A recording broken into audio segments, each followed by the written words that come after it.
आपण आता रायरेश्वर पठारा येथील माळवाडी या वाडीवरती आहोत आणि आज आपण सुरेश वाघमारे यांच्या घरात आलेलो आहोत. इथे एक अजब अशी पण पुणे जिल्ह्यात दुसऱ्यांदा घडलेली घटना आहे की गवा आणि म्हशीच्या संक्रमणातून जन्माला आलेलं हे रेडकू आहे. आणि हे रेडकू जवळजवळ 80 ते 85% जरी म्हटलं तर हे गवा या फॅमिलीशी मेळ खातं आहे. आपण जर पाहिलं तर त्याचे पाय, खूर, शेपूट आणि पाठीच्या वरची लाईन, डोक्यावरचा जो चांद आहे आणि त्याचं तोंड आणि डोळे हे जर पाहिलं तर पूर्णपणे गव्यासारखंच आहे.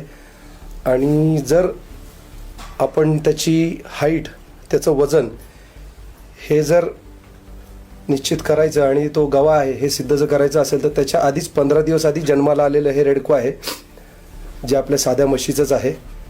आणि ह्याच्यामध्ये 15 दिवसाचं अंतर आहे.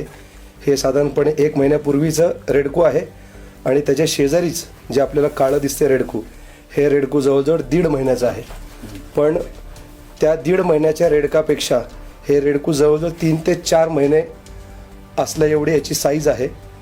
आणि ह्याचे पाय आणि ह्याचे जे मसल्स पाहिले आपण